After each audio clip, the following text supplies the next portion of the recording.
Mike, what can you say now that you arrived to CE marking? What gave you the effort to arrive to this line right today? It's looked like a noir film. Well, yeah, thank you, and lovely to see you all. Great to be here. And yeah, it's an exciting time, but it has been a pretty tough time to get here, I must say. Not just flying again for a change, but the journey to getting to ReCerf on the market has been a long one. It was good you mentioned Delta Motion. I'll put one in my pocket in case anybody wanted to see one closer up. But that was kind of the start of it. So this is a tale as far as I'm concerned with Finsbury in those days that actually started around 2004. That followed me meeting up with of course, with Freeman in the days when hip resurfacing was metal on poly. And he followed Charnley, who wanted to do it with Teflon. So it was always the right thing to do. It's just that we were getting towards getting materials that maybe would work. And I'd been there doing all the stuff for Derek and making all the early BHRs. And so I knew resurfacing was the right thing to do. It's, you know, and we've done one or two good things with knees, and that's resurfacing. So it's daft to put great lumps of metal to take so much bone away. That was always obvious to me from the get-go.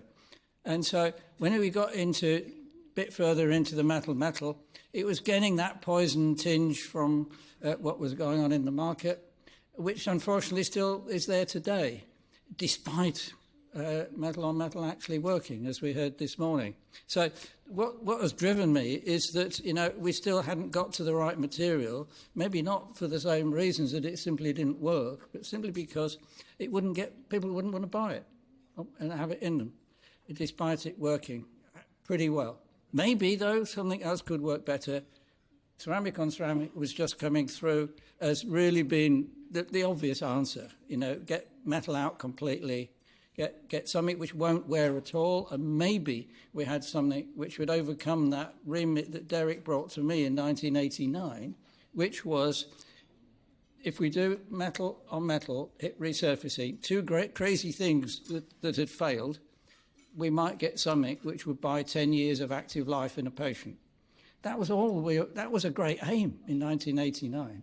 Look where we are now with what you heard this morning on hip resurfacing.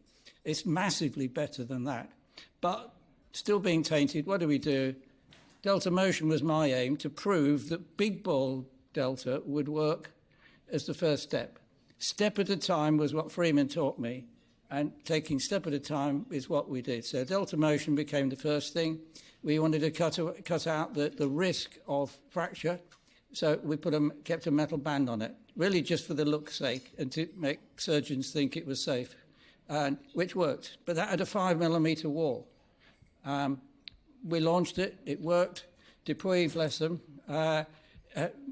getting into trouble by 2009, and they knew it, of course. I recommend a book, No More Tears, to you. Gardiner Harris has written a very interesting book about J&J, and it wasn't quite the way the J&J brothers planned it. But I'll leave you to look that up. It's well worth a read, especially if you use any J&J products, including their current baby powder. Anyway, sorry for the diversion there, but it's a factor that we were on to resurfacing then. The next thing we had on the stocks, almost ready to go by end of 2009, when they bought Finsbury, was Delta Surf. That existed as a product. It was ready to go. Some of the guys in this audience were on the surgeon development team, great guys, and we were virtually ready. Unfortunately, Dupuy canned that. They canned Delta Motion eventually, but there was around, I think, 2 to 20,000. I don't know how many went in, but as you've heard, it's actually the top of the registry on that. So what's driven me is that we still needed to get there. When I got the company back from Dupuy, we had to go back to it. I was restricted for 2 years. I believed that. I obeyed it. That was stupid, wasn't it? And then, but we got back onto it with what we then called ReCerf. And by this time, I knew we could get rid of the metal band because it was getting so it would be accepted. So we went straight for for something which copied the ADEPT which we had. Keep it simple, stupid, engineering principles. Don't change too much at once. We're changing the material. We'd established big balls would work. Next step was establish that we could take it on into resurfacing and get it through the regulators. That hit a few roadblocks, including MDR, Brexit, losing our notified body, and a few other things in between. But here we are, at long last. I mean, that's 21 years ago this started, in short answer to you. And it's been a determination that is a great pleasure to be enjoying here today. Thank you, Mike.